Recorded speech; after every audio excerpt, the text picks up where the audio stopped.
아들 이삭을 잡아서 번제로 드리려고 하는 이러한 제단을 쌓는 모습도 보죠. 그래서 하나님이 그를 통해서 너무 기뻐하시는 거예요. 아들을 드리라고 한 그 말씀에 순종하여서 제단을 쌓는 이 아브라함의 모습, 이것을 보고 놀라시고 감동을 받으셔요. 그래서 이 아브라함에게 믿음의 조상이라고 하는 거, 100배의 복을 받게 하는 이런 축복을 주시죠. 솔로몬 같은 왕도 그러합니다. 일천 번제, 이 번제라고 하는 것은 우리가 오늘날은 예배라고 하는 의미죠. 이렇게 하나님 앞에 드림으로 인해서 하나님이 그에게 기뻐하시면서 물어보는 거예요. 내가 너에게 뭘 해주기를 원하냐. 그때 솔로몬이 자신은 지혜를 구하는 거죠. 그런데 하나님께서 그것을 보시고, 야, 네가 적들을 물리칠 수 있는 그런 힘을 다하는 것도 아니고, 그리고 장수의 복을 구하는 것도 아닌 너를 보니까 내 마음이 너무 감동이 된다. 그래서 네가 구하지 아니한 부와 영광까지도 내가 줄게 라고 이렇게 복을 주시죠. 우리도 금년에 예배를 잘 드림으로 여러분이 구하지 아니하는 것 같이 덤으로 받는 형통한 한 해가 되기를 축복합니다. 오늘 본문 20절부터 24절까지 보면 남편이 5이나 있었던 이 수가성 사마리아 여인이 등장을 하는데, 이 여인이 예수님과 대화를 하는 거예요. 그런데 그 대화를 하는 모습을 보니까 갑자기 예수님께 예배에 대한 질문을 수가성 여인이 하는 거예요. 20절에 보면 우리 조상들은 이 산에서 예배하였는데 당신들의 말은 예배할 곳이 예루살렘에 있다 하도이다 라고 묻는 거예요. 그동안의 대화의 흐름에 비하면 좀 엉뚱한 그런 질의를 이 수가성 여인이 예수님께 하고 있잖아요. 예수님과 사마리아 여인의 대화를 보면 처음에는 우물물에 대해서 이야기를 합니다. 그리고 이 우물물에 대해서 이야기를 하다가 그 다음에는 남편에 대한 이야기를 하죠. 그러다가 갑자기 예배에 대해서 질의를 하고 있는 거죠. 어떻게 보면 이 대화의 연결성이 전혀 없는 듯 보이잖아요. 그러나 이것은 예수님과 대화하던 사마리아 여인에게서 예배에 대한 열망이 예수님과 대화 속에서 갑자기 일어났다라고 하는 사실을 발견해요. 사마리아 여인이 예수님을 만나면서 영적인 눈이 열렸기 때문이다 라고 하는 거예요. 누구든지 예수님을 인격적인 주님으로 만나기 시작하면 그는 하나님 앞에 예배를 드려야 되겠다는 열망이 일어나는 줄 믿습니다. 그리고 교회에 나오는 성도들도 예수님을 만나기 전에 예배 생활하고 예수님을 만난 후에 예배는 완전히 다르다라고 하는 것을 깨달아요. 좀 이해하기가 좀 어려운가요? 예수님을 만났으니까 교회에 오지 예수님을 교회 생활하다가 또 만났나 라고 하는 생각을 갖지만 처음에는 들은 소문으로 나오는 거예요. 교회에는. 내가 예수님을 만나지는 않았지만 사람의 관계 때문에 또는 뭐 가족 간의 유대 관계 때문에 또는 누구의 친구 때문에 그냥 너 하도 이 보채니까 한번 나가준다라고 하는 생각으로 나왔는데 교회 나오는 것이 시작이 된 이런 분들 많죠. 그런데 그런 분들이 이렇게 교회를 나오다가 어느 한 날 말씀을 통해서든지 기도를 하다가든지 아니면 찬양을 드리다든지 문득 주님을 만나는 이런 계기가 오는 거예요. 마치 들어서 알게 되는 예수님이 아니라 내가 이제 눈으로 주님의 모습을 보고 또는 내가 주님의 음성을 내가 귀로 듣고 하는 이러한 관계, 이것을 내가 만난 예수님이다 라고 표현을 합니다. 그래서 이렇게 이제 예수님을 내가 만나게 됨으로 인해서 누가 강요하면서 교회 나가자 예배드리자 이렇게 안 해도 내가 만난 그 주님 때문에 내 마음속에서 예배드리고자 하는 이런 뜨거운 열망과 갈망이 일어난다는 사실이에요. 교회 나오는 성도들도 예수님을 만나기 전에 예배와 예수님을 만난 이후의 예배가 그래서 다르다는 말이 나오죠. 사마리아 여인에게 바로 이 후자의 역사가 일어나는 거예요. 주님과 처음에 만날 때는 우물가에서 만났어요. 그래서 우물에 대한 이야기를 하다가 네 남편 다섯이 있으나 그 남편도 진짜 너의 남편이 아니다 라고 하는 이 남편에 관한 그런 이야기를 하다가 그리고 오늘 이 예배에 대한 이야기를 하게 된 거죠.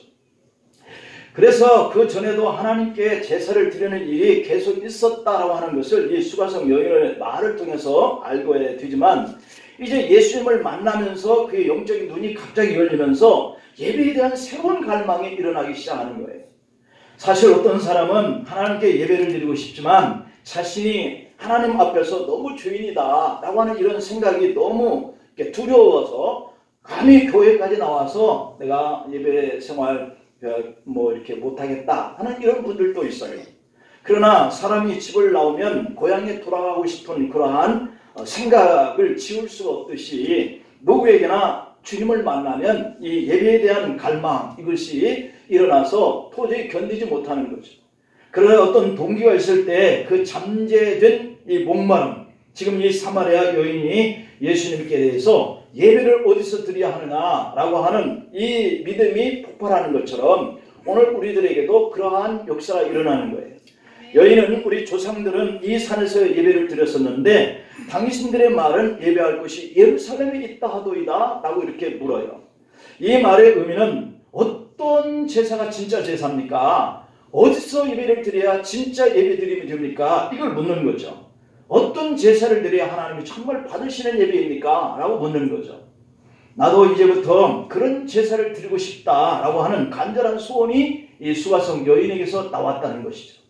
우리도 예수님을 만나면 반드시 하나님께 드리는 예배의 변화를 경험해야 될 줄로 믿습니다.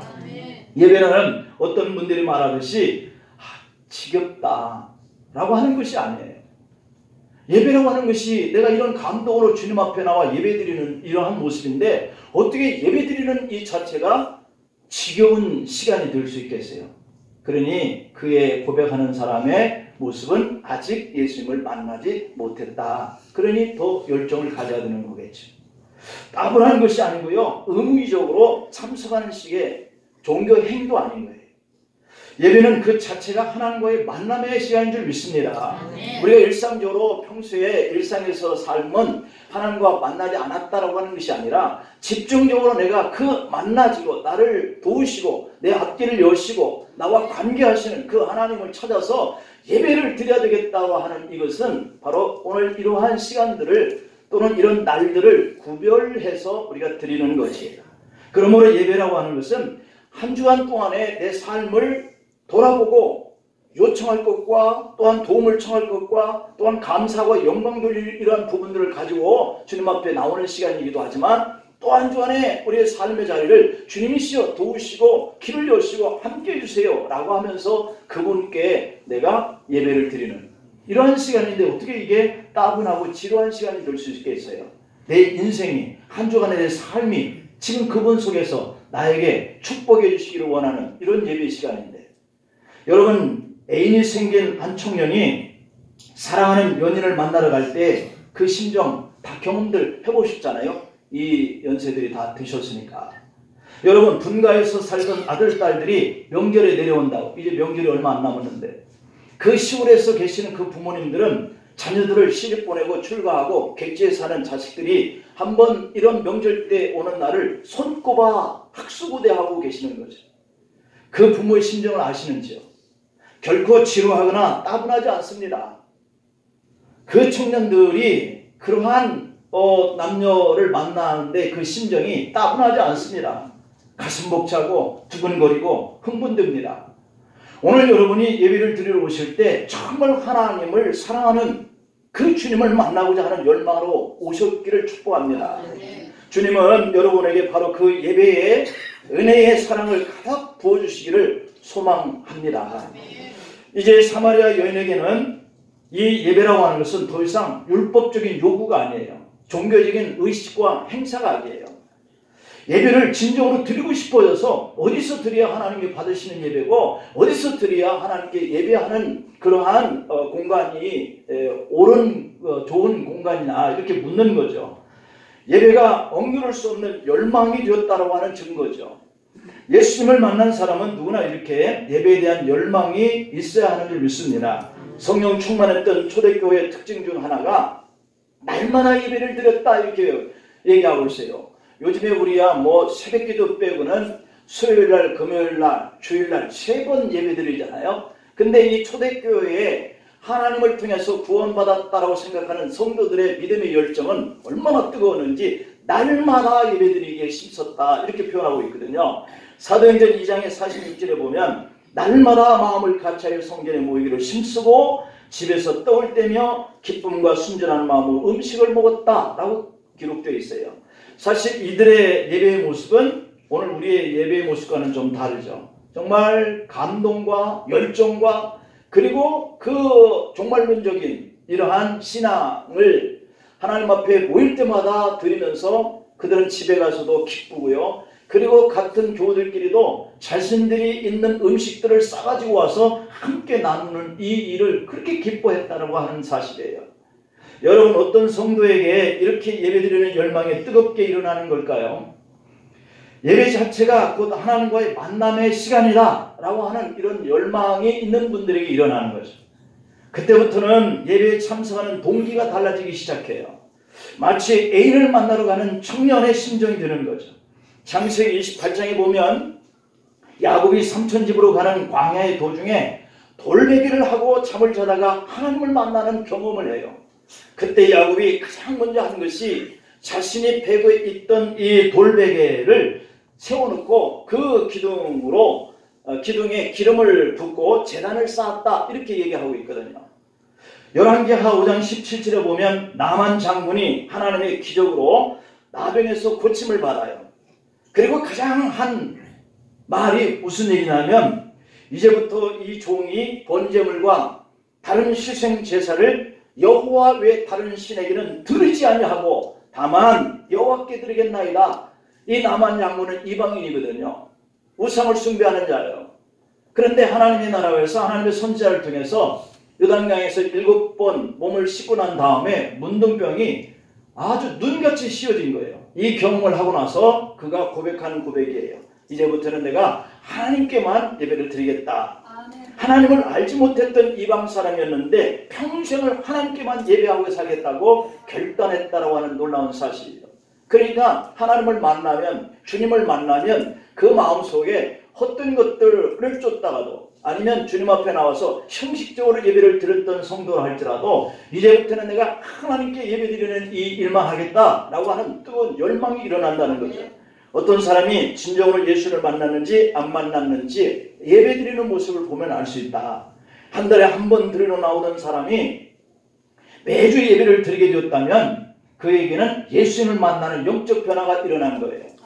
주일만 나오던 사람이 수요 예배, 금요 기도회와 새벽 기도회에 매일 나오게 되었다라고 한다면 그 마음이 이 사마리아 연예에서 일어난 이런 변화가 그분에게도 일어났다라고 하는 증거예요. 그와 반대의 경우도 마찬가지예요. 예배에 참석하는 일이 식어진다면 또 힘들어졌다면 그것은 예수님과의 문제가 생겼다라고 하는 증거라는 거죠. 예수님과의 영적인 교제가 끊어졌다라고 하는 증거예요. 전에 새벽 기도까지 나왔는데 요즘에는 거의 나오지 못한다라고 한다면 몸이 피곤해서 일이 바빠서가 아니에요. 예수님을 만난 사람은 피곤한 것이 문제가 안 돼요. 만약에 예수님과의 만남이 없었다면 새벽 기도에는 불가능해요. 예수님을 만나지 않은 사람이 새벽 기도를 할 수 있을까요? 무슨 열정으로? 자기의 열심으로는 몇 번을 할 수 있겠지만 안 되는 거예요. 예수님이 없는데 내 속에 어떻게 그 새벽에 제단을 쌓을 수 있어요? 예배는 사랑하는 애인이 생긴 청년의 마음이에요. 1년에 겨우 한 번 볼까 말까 한 처녀를 기다리는, 그런 자녀를 기다리는 이런 부모의 심정인 거죠. 예배는 예수님을 만난 성도가 감동과 기쁨으로 하나님과의 영적인 만남의 교제 시간이거든요. 그런데 예수님을 만난 성도가 그 교제를 하고 싶어서 어떻게 견뎌요? 오늘 본문 24절에 보면 하나님은 영이시니 예배하는 자가 영과 진리로 예배한다, 이렇게 얘기하고 있잖아요. 내가 예수님을 만났는데 내 속에 하나님의 영이 거하시는데 어떻게 내가 그 영과 진리의 교제를 하고 싶어하는 이 마음을 억제할 수가 있겠어요? 예배는 그래서 단순한 종교의식이 아니에요. 영이신 하나님을 우리가 영으로 만나는 시간이거든요. 하나님께서 율법의 속죄 제사를 통하여 하나님께 나아갈 길을 열어주셨지만 하나님과의 만나는 이 예배는 예수님이 오고서야 회복이 돼요. 오직 믿음으로 주님께 나아가는 성도라면 누구나 언제 어디서나 영적인 예배를 드리는 이런 길을 우리 주님이 열어주실 줄 믿습니다. 그러니 중요한 것은 내가 주님과 정말 영적인 교제를 할 수 있도록 만나는 것이 중요하죠. 오늘 본문 23절에 보면 아버지께 참으로 예배하는 자들은 영과 진리로 예배할 때가 오나니 곧 이때다. 내가 아버지를 알고 내가 주님과의 만남을 가졌는데 어떻게 예배할 마음이 없어지겠어요?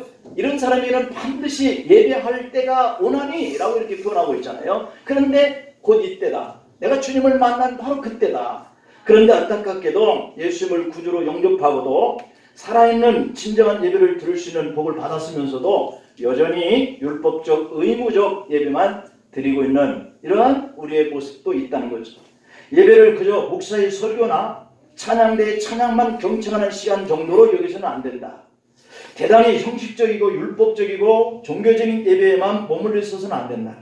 금년에는 교회가 멀어서 새벽에 예배에 못 나온다라고 하는 분이 있다면 집 가까운 교회에서 새벽 제단을 쌓기를 축복합니다. 그리고 예배자는 기왕에 교회 오실 때 예배 시간보다 늦게 나오지 않으려고 힘쓰시기를 축복합니다. 더군다나 습관적으로 늦는 분들이 있어서도 안 되겠어요. 오늘은 늦었으니 아예 가지 말자라고 하는 분이 있다면 더더욱 곤란합니다. 준비하다 보면 혹은 교통관계로 어쩌다 늦을 수는 있습니다. 하지만 이러한 모습까지도 우리 하나님이 보신다라고 생각한다면 우리는 더욱더 진지하게 예배 시간을 엄수할 필요가 있어요. 예배가 정말 하나님을 만나는 약속 시간임을 안다면 예배 시간을 우리가 미리미리 준비하는 것이 필요합니다. 옷을 입는 것도 그리고 헌금을 미리 준비하는 것도 좀 의식과 형식에서 벗어나서 내 마음속에 감동이 되는 마음으로 드리면 참 좋겠다. 그러니 우리가 주님을 만나야죠. 지금 예배드리는 자에 대해서 우리가 이 자세를 한번 점검해 볼 필요가 있죠. 예배드리러 오시는 여러분은 정말 하나님을 바라보고 오시는지, 진정으로 여러분이 영으로 예배를 드리면서 주님과 교제를 나누는 이러한 마음으로 드리는지, 그래서 찬송할 때는 하나님께 드리는 독창같이 부르고, 기도는 대피기도자 같은 마음으로 드리고, 설교는 주님이 하시는 말씀으로 받으셔야 할 줄로 믿습니다.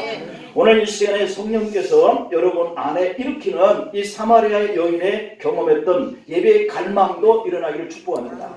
이미 은혜 받고 예배를 드리는 성도일지라도 금년에는 더 큰 은혜와 또한 그 부흥의 갈망을 할 수 있기를 간절히 소망합니다. 그렇다면 오늘 우리가 결심하고 지켜야 할 예배 요소가 뭘까요? 그 첫째는 주님의 날, 예배드리는 날을 꼭 기억할 수 있기를 축복합니다.